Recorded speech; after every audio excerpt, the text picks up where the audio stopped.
Salam sahabat sekalian, hari ini kita akan belajar Alkitab dengan topik pengampunan. Kita buka Injil Matius pasalnya yang ke-18, ayatnya yang ke-21 hingga ayatnya yang ke-35. Demikian firman Tuhan. Kemudian datanglah Petrus dan berkata kepada Yesus, "Tuhan, sampai berapa kali aku harus mengampuni saudaraku jika ia berbuat dosa terhadap aku? Sampai 7 kali?"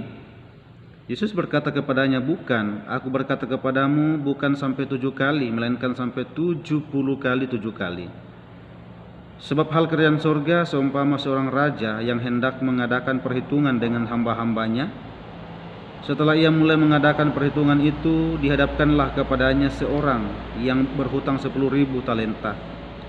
Tetapi karena orang itu tidak mampu melunaskan hutangnya, raja itu memerintahkan supaya ia dijual beserta anak istrinya dan segala miliknya untuk membayar hutangnya. Maka sujudlah hamba itu menyembah dia, katanya, 'Sabarlah dahulu, segala hutangku akan kulunaskan.' Lalu tergeraklah hati raja itu oleh belas kasihan dan hamba itu sehingga ia membebaskannya dan menghapuskan hutangnya. Tetapi ketika hamba itu keluar, ia bertemu dengan seorang hamba lain yang berhutang 100 dinar kepadanya. Ia menangkap dan mencekik kawannya itu, katanya, 'Bayar hutangmu.'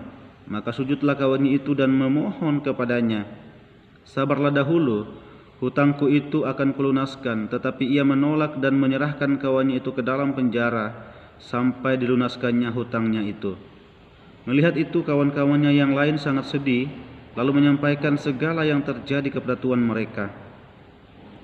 Raja itu menyuruh memanggil orang itu dan berkata kepadanya, 'Hai hamba yang jahat, seluruh hutangmu telah kuhapuskan karena engkau memohonkannya kepadaku. Bukankah engkau pun harus mengasihani kawanmu seperti aku telah mengasihani engkau?' Maka marahlah tuannya itu dan menyerahkannya kepada algojo-algojo sampai ia melunaskan seluruh hutangnya. Maka Bapakku yang di sorga akan berbuat demikian juga terhadap kamu apabila kamu masing-masing tidak mengampuni saudaramu dengan segenap hatimu." Saudara, berbicara pengampunan berarti ini adalah sesuatu yang sangat penting di dalam kehidupan kita sebagai orang percaya. Pengampunan secara psikologis itu bisa diartikan sebagai sebuah tindakan sukarela yang dilakukan seseorang untuk melepaskan kemarahan, kebencian atau pembalasan atau balas dendam kepada seseorang yang telah menyakiti hatinya. Dan Bapak Ibu yang kasih dalam Tuhan, dalam Alkitab ada begitu banyak disebutkan tentang pengampunan. Dan di dalam bahasa Ibrani itu menggunakan istilah kapar, berarti menutupi atau menyembunyikan. Jadi mengampun berarti menutupi atau menyembunyikan pembalasan yang akan ditimpakan. Dan tentu juga ada tujuan dari pengampunan itu. Mengampuni orang lain memungkinkan kita untuk mengatasi perasaan marah, kepahitan atau balas dendam. Pengampunan dapat menyembuhkan luka rohani dan membawa kedamaian serta kasih yang hanya Allah dapat berikan. Jadi tujuan dari pengampunan itu adalah untuk mengatasi kita atau membatasi kita untuk berbuat marah terhadap orang lain, untuk menyimpan kepahitan atau melakukan balas dendam. Nah, saudara kasih dalam Tuhan, rupanya ada akibat yang akan muncul ketika seseorang itu tidak bisa mengampuni. Apa saja itu? Ketika pengampunan tidak dilepaskan, maka itu akan menumbuhkan perasaan dendam yang sesungguhnya itu dapat merugikan diri sendiri. Kemudian orang yang bersalah pada akhirnya menanggung rasa bersalah secara berkepanjangan, dan juga tumbuhnya permusuhan dan kebencian. Oleh karena itu, saudaraku yang kekasih dalam Tuhan, dalam bagian pembacaan kita pada saat ini, Yesus Kristus sedang mengajarkan tentang pengampunan yang sesungguhnya itu kepada para murid-muridnya. Di dalam ayat yang ke-21 dikatakan, kemudian datanglah Petrus dan berkata kepada Yesus, "Tuhan, Sampai berapa kali aku harus mengampuni saudaraku jika ia berbuat dosa terhadap aku? Sampai 7 kali? Yesus berkata kepadanya, bukan, aku berkata kepadamu, bukan sampai 7 kali, melainkan sampai 70 kali 7 kali. Jadi Petrus datang kepada Yesus dan berkata, Tuhan, ya, kalau ada orang yang berbuat salah atau berbuat dosa terhadap aku, apakah aku harus mengampuni dia sebanyak 7 kali? Ya, 7 kali di sini Bapak Ibu ini berbicara pengampunan yang terbatas. Jadi kalau seseorang itu melakukan kesalahan sama kita 1 sampai 7 kali, maka harus diampuni. Tetapi bagaimana ketika dia melakukan kesalahan lebih dari 7 kali? Apakah kita harus berhenti untuk mengampuninya? Apakah cukup hanya dengan 7 kali kita melepaskan pengampunan kepada orang-orang yang telah melakukan kejahatan atau kesalahan kepada kita? Kemudian Yesus memberikan pernyataan yang tegas. Dikatakan dalam ayat yang ke-22, Yesus berkata kepadanya, bukan, ya, bukan pengampunan yang 7 kali. Itu maksudnya. Aku berkata kepadamu, bukan, ya diulang lagi, bukan sampai 7 kali, melainkan sampai 70 kali 7 kali. Jadi di sini ada perbedaan Bapak Ibu, ya. 7 kali itu menunjukkan pengampunan yang terbatas, sedangkan pengampunan yang Yesus sampaikan sampai 70 kali 7 kali itu merupakan pengampunan yang tidak terbatas. Jadi kita mengampuni saudara kita atau siapapun dia yang melakukan kesalahan atau pelanggaran kepada kita, maka Yesus katakan bahwa ampunilah dia dengan pengampunan yang tidak terbatas.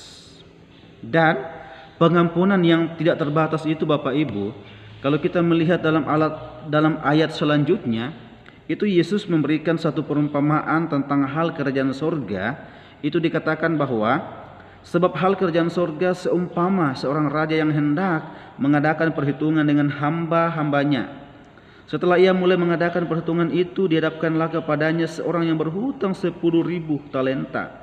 Tetapi karena orang itu tidak mampu melunaskan hutangnya, raja itu memerintahkan supaya ia dijual beserta anak istrinya dan segala miliknya untuk pembayar hutangnya. Maka sujudlah hamba itu menyembah dia, katanya, sabarlah dahulu, segala hutangku akan kulunaskan. Lalu tergeraklah hati raja itu oleh belas kasihan akan hamba itu, sehingga ia membebaskannya dan menghapuskan hutangnya.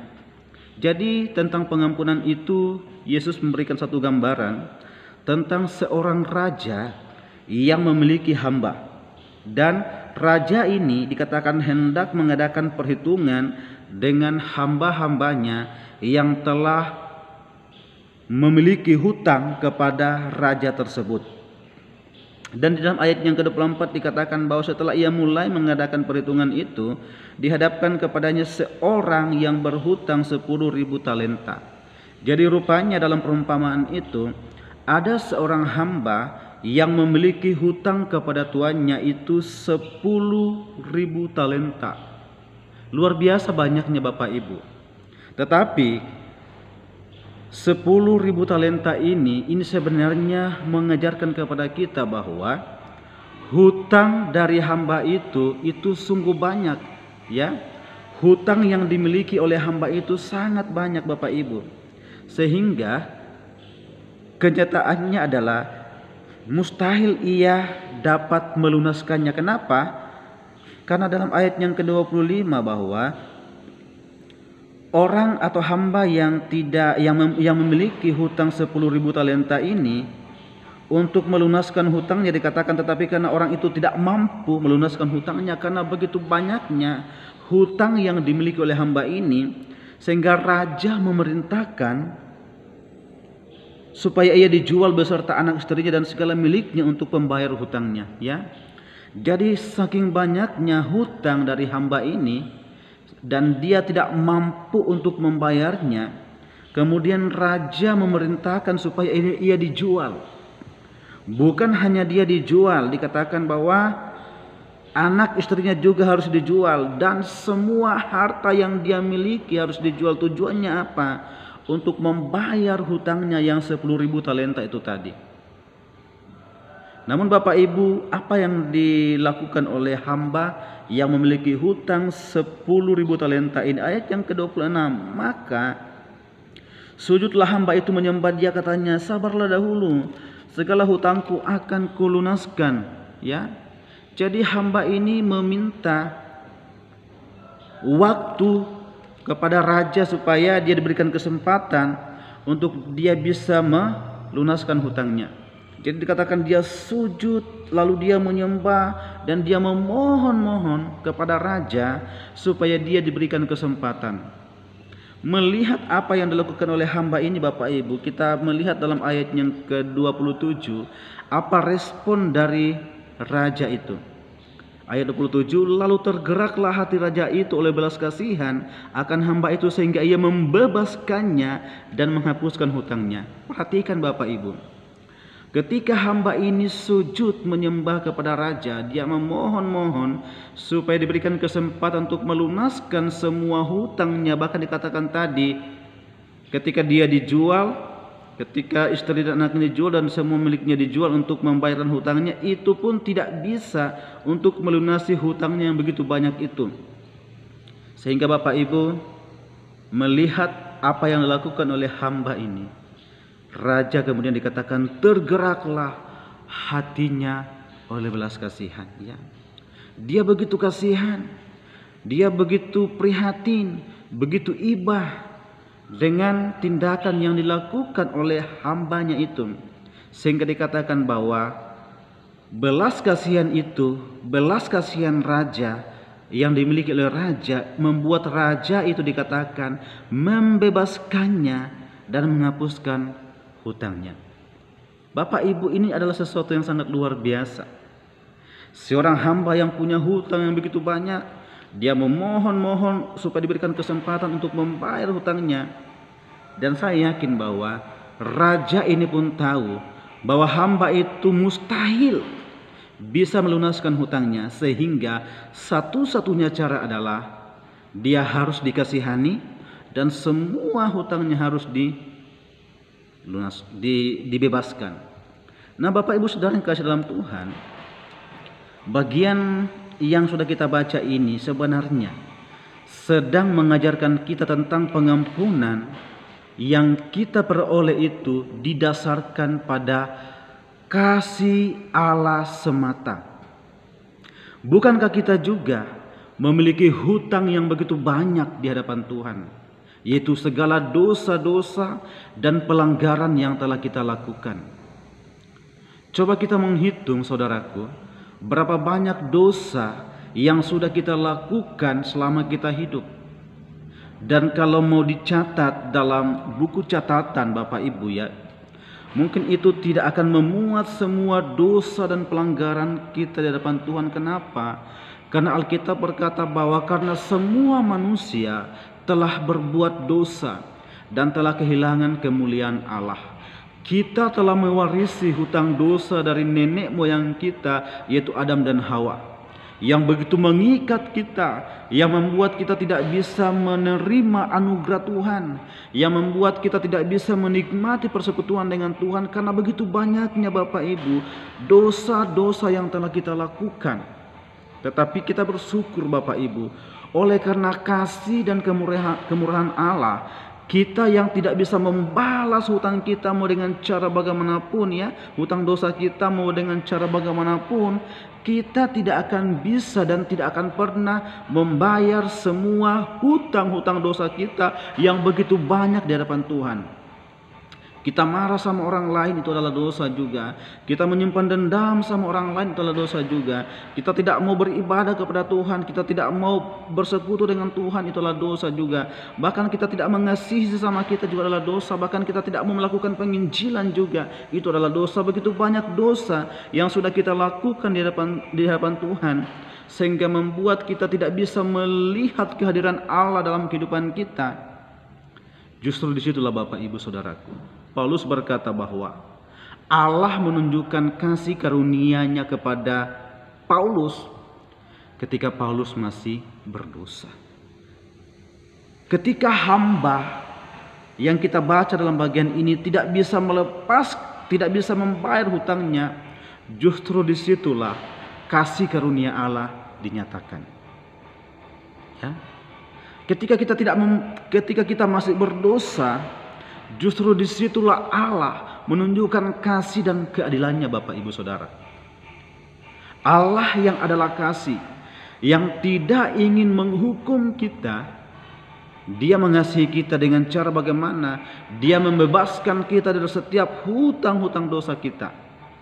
Tetapi ingat juga bahwa Allah yang adil tetap menegakkan keadilannya dengan cara bagaimana penghukuman tetap dijalankan. Orang yang berhutang, orang yang bersalah harus dihukum. Dan penghukuman itu, Bapak Ibu, telah dijalankan oleh Yesus Kristus. Dia mati di atas kayu salib, Dia rela disiksa dan sebagainya. Yesus yang tidak pernah berhutang, Yesus yang tidak pernah bersalah telah dibuat bersalah oleh karena apa? Oleh karena saya dan Bapak Ibu Saudaraku. Jadi kita bersyukur Bapak Ibu Saudaraku bahwa ada Yesus yang telah membayar semua hutang kita. Dan penebusan Kristus yang dilakukan oleh Kristus, Bapak Ibu, itu menuntut harga yang mahal. Ada pengorbanan, yaitu Kristus sendiri yang dikorbankan bagi kita untuk apa? Supaya Allah mengampuni kita, ya. Supaya Allah mengampuni kita, Bapak Ibu. Roma 5:8 berkata, akan tetapi Allah menunjukkan kasih-Nya kepada kita oleh karena Kristus telah mati untuk kita ketika kita masih berdosa. Ya. Jadi kasih karunia terjadi bagi kita, Bapak Ibu, ketika kita masih berdosa. Allah mengampuni kita ketika kita tidak mampu membebaskan diri kita dari ikatan dosa. Bahkan dalam Kisah Rasul 10 ayat 43 dikatakan, tentang Dialah semua nabi bersaksi bahwa barang siapa percaya kepadanya ia akan mendapat pengampunan dosa oleh karena namanya. Jadi barang siapa yang percaya kepada Kristus dengan sungguh-sungguh, dikatakan bahwa dia pasti mendapatkan pengampunan dosa. Bukankah kita juga diampuni dari segala dosa kita karena kasih karunia Kristus, dan karena dengan iman kita percaya kepadanya sehingga kita mendapatkan pengampunan itu. Jadi pengampunan yang diajarkan oleh Yesus, Bapak Ibu, dalam topik pembacaan kita adalah pengampunan yang didasarkan pada kasih Allah. Kemudian Bapak Ibu, setelah hamba ini mendapatkan kasih karunia, ya, rupanya dalam tanda petik dia itu berbuat kesalahan atau nakal. Dikatakan dalam ayat 9. Dikatakan dalam ayat yang ke-28. Tetapi ketika hamba itu keluar, ia bertemu dengan seorang hamba lain yang berhutang 100 dinar kepadanya. Ia menangkap dan mencekik kawannya itu. Katanya, bayar hutangmu. Maka sujudlah kawannya itu dan memohon kepadanya, sabarlah dahulu, hutangku itu akan kulunaskan. Tetapi ia menolak dan menyerahkan kawannya itu ke dalam penjara sampai dilunaskannya hutangnya. Melihat itu kawan-kawannya yang lain sangat sedih, lalu menyampaikannya kepada tuan mereka. Raja itu menyuruh memanggil orang itu dan berkata kepadanya, hai hamba yang jahat, seluruh hutangmu telah kuhapuskan karena engkau memohonkannya kepadaku. Jadi Bapak Ibu Saudaraku, lebih lanjut dikatakan bahwa ketika hamba itu telah menerima kasih karunia, hutang dosanya telah dibebaskan, ya. Rupanya dia melakukan satu pelanggaran kesalahan. Dikatakan bahwa dia bertemu dengan sahabatnya, di mana sahabatnya itu berhutang sama dia, dikatakan 100 dinar, ya, kepadanya. 1 dinar itu pada waktu itu adalah upah pekerja harian pada waktu itu. Jadi kalau misalkan upah pekerja itu 100.000, dikali saja dengan 100 dinar, ya. Jadi itulah yang menjadi hutang dari kawan dari hamba itu.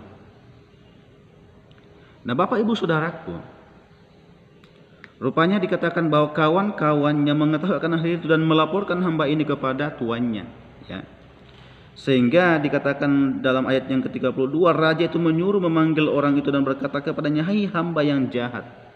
Bapak Ibu, kata jahat di sini itu juga menggunakan istilah kikir, ya. Mengapa dikatakan kikir? Karena hamba ini itu tidak mau melepaskan pengampunan terhadap saudaranya atau kawannya yang telah berhutang sama dia, ya. Dia tidak mau melepaskan pengampunan, bahkan dia dikatakan egois, telah menerima kasih karunia tetapi tidak mau mengasihi orang yang telah berbuat kepadanya, sehingga dikatakan bahwa hai hambaku yang jahat, ya, hamba yang kikir, hamba yang tidak mau melepaskan pengampunan. Dikatakan seluruh hutangmu telah kuhapuskan karena engkau memohonkannya kepadaku. Bukankah engkau pun harus mengasihani kawanmu seperti aku telah mengasihi engkau? Jadi raja ini menekankan bahwa karena aku sudah mengampuni engkau, aku sudah membebaskan engkau dari hutangmu, maka tugasmu adalah bebaskan orang yang telah berhutang kepadamu atau yang telah melakukan kesalahan kepadamu. Kemudian hamba ini, Bapak Ibu, dikatakan dalam ayat yang ke-34, maka marahlah tuannya itu dan menyerahkannya kepada algojo-algojo sampai ia melunaskan seluruh hutangnya. Jadi ada konsekuensi atau akibat yang didapatkan oleh hamba ini tadi yang tidak mau mengampuni orang lain. Itu dikatakan dia diserahkan kepada algojo-algojo, yaitu penjaga-penjaga penjara yang bertugas menyiksa terhukum di dalam pemeriksaan, ya. Nah, Bapak Ibu Saudaraku yang kasih dalam Tuhan, hamba yang jahat di sini selain dikatakan sebagai hamba yang kikir, ini juga melambangkan satu penyakit, ya. Jadi rupanya orang yang tidak mau mengampuni itu, Bapak Ibu, itu dikatakan sebagai kikir. Kemudian orang yang tidak mau mengampuni juga itu dilukiskan sebagai satu penyakit, ya, yang harus disembuhkan, yang harus dipulihkan, dan seterusnya.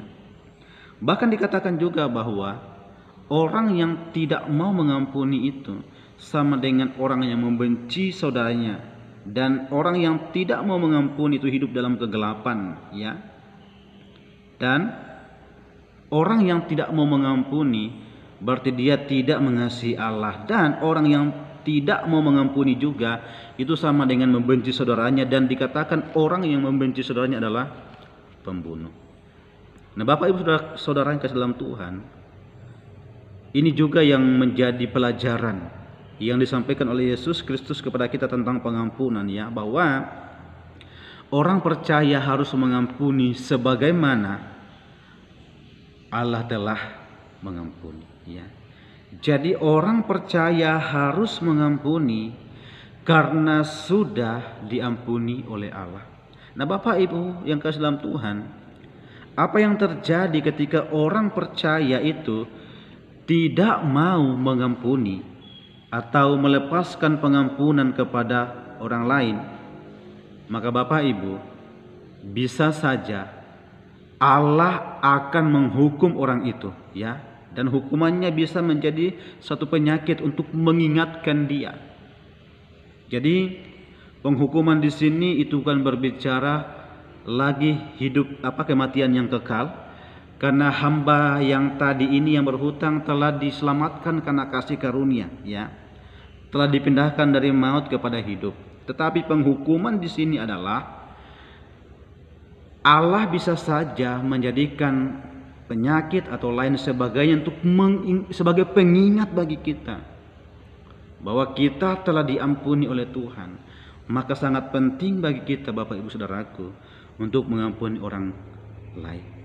Dan dikatakan juga bahwa orang percaya yang tidak mengampuni, maka dia tidak akan bisa mengalami persekutuan dengan Tuhan. Bagaimana mungkin dia bisa mengalami persekutuan dengan Tuhan, dengan Bapa di sorga, sedangkan ada sesuatu menganjal dalam hatinya? Maka firman Tuhan berkata bahwa sebelum engkau berdoa atau menghadap Tuhan, dan ketika engkau mengingat ada saudaramu yang berbuat salah atau kesalahanmu terhadap orang lain, dikatakan kembalilah dan selesaikannya semua itu. Supaya apa? Supaya setiap doa dan pergumulanmu itu dijawab oleh Tuhan. Nah, saudara kasih dalam Tuhan, inilah pelajaran penting yang diajarkan oleh Yesus bagi kita, bahwa orang percaya harus mengampuni sebagaimana Kristus telah mengampuni kita. Kenapa? supaya kita membebaskan diri kita dari kepahitan, supaya kita membebaskan orang lain dari perasaan bersalah yang terus menerus, ya, karena merasa bersalah karena kita tidak mau mengampuni dia. Sehingga juga Bapak Ibu, dengan melepaskan pengampunan, kita akan mengalami persekutuan dengan Tuhan, dan juga kita akan mengalami persekutuan dengan orang-orang percaya. Nah, inilah dua hal Bapak Ibu tentang pengampunan yang diajarkan oleh Yesus kepada kita, yaitu pengampunan yang kita dapatkan itu didasarkan semata-mata karena kasih karunia Allah. Dan yang kedua, karena kita sudah diampuni oleh Allah, maka ampunilah orang yang telah bersalah kepada kita. Kiranya firman Tuhan hari ini akan terus menguatkan iman kita, dan terus kita belajar betapa pentingnya pengampunan yang Tuhan berikan bagi kita, supaya kita berikan kepada orang lain. Amin. Firman Tuhan.